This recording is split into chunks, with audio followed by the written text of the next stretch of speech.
Hi Libra Sun and Rising. Welcome to a video looking at the transits of Saturn and Neptune into Aries in 2025 and beyond.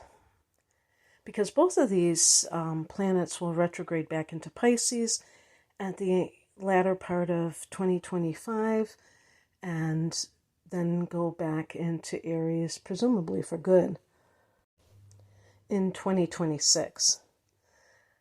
So for Libra, this is your opposite sign and therefore your opposite house. And guess what? You rule that house in astrology, the house of committed partnership. And, we think of marriage and the equivalent type of relationship, as well as other one-on-one relationships. So this could be you and clients. This could be you and a bestie. Do people even use that word anymore? I think so. But just these kinds of more, I guess I would call them intimate relationships rather than the 11th house, which is kind of like your social network and groups, the collective, or the third house has been also associated with friends and things like that, your contemporaries, your companions. But the 7th house is one-on-one, and this can be like a collaboration or a partnership. And so I'm going to talk about how each of these planets affects this house. Oh, and a big one too is legal affairs. And a lot of Libra people, I'm thinking mainly now of the sun rather than the ascendant, but who knows, they seem to be attracted by the law, maybe because they rule that house of legal matters. And so whether it's becoming a lawyer, a paralegal, a judge, something in that field, that might be something that begins to speak to you. So, and public relations, which sometimes I'm a little fuzzy on, because when I think of a PR person, I think of a spokesmodel, somebody who's who's speaking on behalf of someone else. But I think this can also be for the individual who has the Libra person, who has this activation, the 7th house, that the 7th house can be, you're able to promote yourself more. Promote yourself as the planets direct. And I will get into that very soon. So I'm going to start with Neptune because it's going to go into Aries first on the 30th of March. And this just so happens to be a day after the solar eclipse in Aries. And as I'm recording this in March, there's also Venus and Mercury retrograding in Aries, going back into Pisces. So it's really emphasizing this area, but I have to say, this is a general reading. So for instance, like if you have ever seen your natal chart, and this would apply to Libra rising people, unless you have both the sun and the ascendant in Libra, then I guess it would be for them too. But the degree that your rising sign is, that will determine the degree of the 7th house cusp, which is called the descendant. So the first house cusp is the ascendant, and the 7th is the descendant, and it'll be the same degree. And that will tell you when these planets will go in there.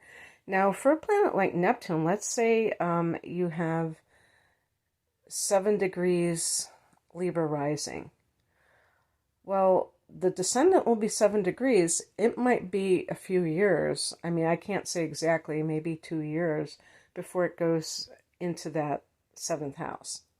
Something like that. Maybe even a little bit longer. Who knows? I can't really say how many degrees it goes within 1 year, because it retrogrades for several months and it loses degrees again. So I think, for instance, that when Neptune goes into Aries at the end of March, it will be at 0 degrees. I don't even know if it's getting to 1 degree or not. I can't remember. But, and probably it might even get to a couple degrees, but it really slows down, because it retrogrades and it has to come out of the shadow period. It takes a really long time because it retrogrades for months at a time.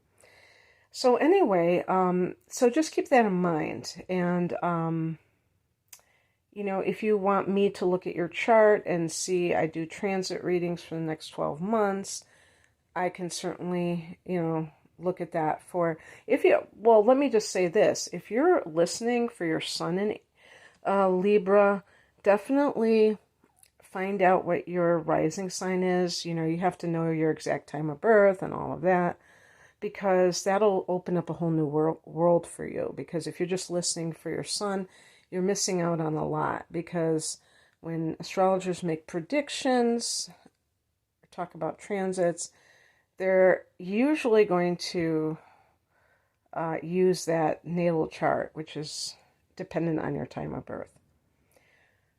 So anyway, what I think, like when Neptune goes into that 7th house, when any planet goes through a house, I'm talking specifically about these outer planets that we would call them. They are going to initiate something. And you could even say in some cases it could be a crisis. It depends on the nature of the planet, because if Jupiter enters a particular house, because it's, or Venus, but Venus is not, Venus is a very quick moving planet, so I'll just say Jupiter. It has like so many positive attributes associated that people will probably feel that their lives are improving. But with some of these, and I don't know if, I wouldn't say like Neptune is bad versus, or even good. I would say that it has, its challenges and it has its wonderful qualities. So let's talk about like what could happen that would kind of bring up things for you. Well, first of all, in terms of meeting people, you could meet someone who is not who they claim to be. Now, when I say meet, the 7th house is not the meeting stage. It is the commitment stage. So really, we would look at the 5th house for that dating scene. And guess what you have in the 5th house? I'm sure you're going to love this one, Pluto. So, I was saying I don't really consider Neptune to be, just overtly bad or anything like that, but Pluto certainly can be very challenging. And not to say that Pluto doesn't have wonderful transformative effects, but it can really put you through the ringer, sometimes. And even, and same with Saturn, and we'll talk about Saturn in a minute, where it can really challenge people. But sometimes we need to be challenged in order to really find out what we believe in. So with the 7th house, okay, like I said, you ruled the 7th house. You're ruled by Venus. So you can see right away, Libra, that you have this affinity with love and, but not just love, but partnership. The average Libra person is not going to want to just sleep around. You might, especially as a woman, fear that if you don't put out, as they say, that you're not going to be able to sustain the interest of some guy. So you might do that in order to get that permanent relationship, because that's really what you're after. I don't think, there might be some outliers, but I think that the average Libra woman is looking for commitment. And I would say the same thing of the average Libra man. As a matter of fact, some of these Libra men out here may complain that they're with women who are just using them for their bodies. And I'm not even really joking, because I've heard that even like with the younger generation, those in their 20s and 30s, and gosh, even their 40s. I mean, you could even, but like millennials and Generation Z, that they, that the women are the aggressors a lot of times. So script has been flipped, you could say, and the women might be the ones who are, going after the guys and doing whatever. And this is, I'm not going to say, oh, this is unnatural, this isn't how it's supposed to be. Some people would say that. They would say that everything is upside down. What I would say is that it's something that a Libra person, if they are doing these kinds of behaviors, they are going against their innate nature. And maybe they have other influences that are kind of clouding their judgment or making them motivated to do something that is really ultimately not something that the end game is not what they want.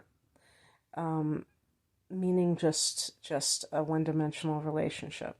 So when you have Pluto in the fifth house, and it's the dating scene, you may find that you are attracting a person, hopefully not multiple people, but you never know, because Pluto is going to be in Aquarius for 20 years, who's very controlling, obsessive, and things like that.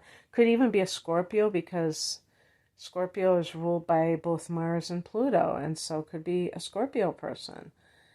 And if that happens, it's there for your highest good to get you clear on what love is all about, because that's what the fifth house represents. Pluto is there to transform a person. And sometimes, transformation doesn't come without some hiccups or challenges. You usually are called to do something that you've never done before, and it can be, that stretching can be quite challenging, but ultimately you can find that it's very gratifying. So I just am putting it out there because I think that may indicate somebody who is finding out more about what makes them tick. Pluto can be psychological, and this could be like you understanding why you love the way you love and being able to transform yourself. But getting back to that seventh house, so Neptune here can be you meet a person, or God forbid, and it's not just meeting, but getting into that committed relationship and finding out that they were not who they claimed to be. Now, that might be a situation that would be very upsetting, but it would certainly help you to change your ways if you have a tendency to be too attached to needing partnership. Because just because you rule this house doesn't mean that you have to be like this serial monogamist, in the sense of like you end one relationship and you immediately go into the next one. You may find that it's hard for you, and this is not going to be true for all of you, depending on your other chart influences, but there may be a decent amount of Libra people who don't like to be alone, who always want to be in partnership. And so this can be kind of discouraging you if you have this negative type of relationship, deceptive type of relationship. It might kind of turn you off to relationships, and maybe then you can finally become more independent, so that you don't have to automatically go into one, that you don't have to define yourself through your relationship to another person. So the other thing about Neptune is that it rules the 12th house, which is the house of the spiritual dimensions and spirituality in general. So, and past lives. So it can be about karma, karmic contracts, all of that stuff. And in the 7th house, it could be soulmate. So you could, this could be the time when you meet your soulmate. So if that's something that resonates with you, because maybe for some people they don't believe in the soulmate. Maybe they believe that there are multiple people who we can get together with that we would be compatible with on a deep level. So I'm not saying that all Libra people even believe in that, but it's like this sense of knowing this person forever and really feeling a deep connection with them. And this is a big one, I think, also having a spiritual partner, meaning that maybe you meet in a spiritual community of some sort, whether it be your local church or a spiritual center, ashram, whatever, and you are on the same page and you practice together. What a great thing that is, because you can help each other to kind of, it's like be each other's support group, because the world is something that is very enticing, and if one person is more worldly than the other, it can be a difficult situation where you're not on the same page, and that can create a rift. And eventually, some people, they do end up splitting up because they just couldn't reconcile it. And I'm sure that there are plenty of couples that even raised families, and they never really saw eye to eye in their spiritual philosophy, their religious philosophy. And they were able to function to some degree while they were raising their family. Maybe that was their top priority. But once their children left the nest, then they broke up. That kind of thing. We see that. So, maybe there's a lot of idealism with your couplehood. And if you've been somebody who's kissed a lot of frogs, you may rejoice in this because you may feel like you found the one. And it's funny because I was thinking of Saturn, and I wasn't thinking about Saturn entering this house, but yes, Saturn is here. And what I would say with the Saturn symbolism is that it can be something where it's like finally, Saturn is this planet that is about the long haul. So when Saturn enters your 7th house, well, I'll pretend that it's on May 24th because that's when it enters Aries. It is a time when,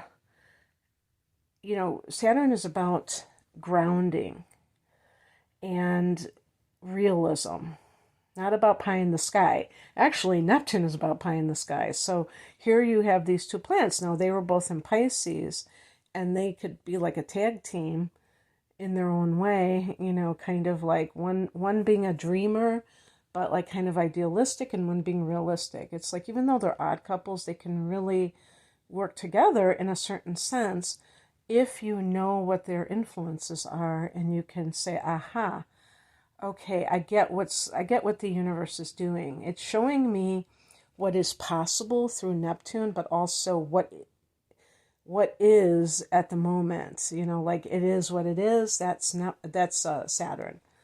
So I have heard that when Saturn enters a person's 7th house, and that person is in relationship already, that if the relationship is, troubled, it's dysfunctional, that will probably be the coup de grace to have Saturn go in there, like the last, the final straw. Because Saturn doesn't like anything that is superfluous, meaning extra or wasteful or not functional. So if something doesn't work, it has to go. If you are in a relationship that you think, it's basically good, Saturn can challenge that relationship, and you may go through some difficult times, but you can come through the other side. I'll give you an example. Let's say you have a partner that isn't quite faithful. They've been cheating on you. And, a person who's a Libra, you might really it might bother you, but you're an air sign. Now it depends, obviously it depends on other factors like your moon sign, but let me say your moon sign is another air sign like Gemini or something, and so you're not really, or Aquarius, and maybe you have Venus in Sagittarius or something, and you have, like, you actually have a belief that people should be should be free, and you're not overly possessive, but you can see that the relationship is undisciplined, because Saturn can be about discipline, and you can see that sometimes being free is really just like a cover for not being committed. When I say committed, I mean not getting serious about something and not like believing in it fully. I'm kind of a nosy person, and I just happened to be like in a cafe outdoors and sitting there, and I heard some people, and they were younger than I was. I don't know how old they were. They were probably in their late 20s or early 30s, and they were talking very casually about some situation that had come up where they were, with their love life, and they were talking about, I don't know, like group sex, or, like a polyamorous type of situation, or an open relationship, or like multiple people at one time. And they were just, talking about the logistics, and I forgot how they kind of articulated it, but I'm like, okay, is this like a thing that is just super commonplace among millennials, or the whatever generation Z is? Or is this just kind of an outlier? Because I was in a kind of an area that's pretty funky, I guess you could say. I mean, artistic and not so conservative, pretty liberal and stuff like that. So I thought, oh, well, maybe this is just the way it is. But even in those situations, somebody was kind of bearing their soul to the other person because there were problems that had come up. So the thing is that Saturn is about looking at things realistically. Neptune is about looking at things idealistically. We need both of these things. If we just had Saturn, it could be very cynical. If we just had Neptune, we could be in La La Land. So the Saturn influence can discipline you, make you grow up as far as relationships go. Maybe somebody's cheating on you because you work 60 hours a week and they just are lonely for company. I know some people are going to really give it to me and say, oh, that's no excuse. And I'm not saying that it's an excuse, but it's an explanation. There's a big difference. It's like, people don't just cheat for one reason. Sometimes they cheat because they have low self-esteem and they're trying to get that ego boost. Sometimes they're doing it because they have a sex addiction. And sometimes they might do it because they're lonely and they're looking to connect, and their partner is, they feel like their partner's neglecting them. And I'm not saying that they're cheating to get back at their partner. Who knows? Maybe sometimes, I think that happens too. But I'm talking about just the other person really seeking companionship, and they're not getting it in that relationship enough. So Saturn, I was going to say forces you, but I'll say it asks you to pull on your big girl panties, pull them up, and learn to deal, and learn to, accept situations that maybe aren't ideal. Neptune wants that idealism, but Saturn wants you to suck it up, buttercup. So, in situations outside of relationships, and by the way, this can also lead to some of you finally settling down. Now, the average Libra might be totally good with commitment, but I would say maybe Libra rising, because that would be your natal chart, and who knows, maybe you have like whatever you have as your sun sign, it could be completely different. Maybe your sun sign is in Gemini and you like to keep your options open. And you've been dating somebody for 7 years. And now you finally say, you know what? I really love this person. It's taken me this long to kind of admit that to myself. And now it's time to go the next step. And Saturn is also traditional, so you may have this desire to put a ring on it, sign a legal document, and maybe before you would have been just content. Maybe you are living with someone, and now you want to get married. And there again, there may be something that comes up for that other person. Like, why do we have to, give in to this matrix? Whatever you want to, conditioning, we can just live together. And you're like, no, I feel like it's more solid or whatever, because Saturn is about foundations. And you may feel that way because of this transit. Like you can see why people get married, whereas before you didn't. And the other thing that can happen that has nothing to do with marriage, for instance, is you might have some kind of maybe you're starting your own business and you have clients. Saturn rules the 10th house of career, so anything career related in the 7th house would be one-on-one relationships. So having clients, like a healing business, like what I have, one-on-one clients, and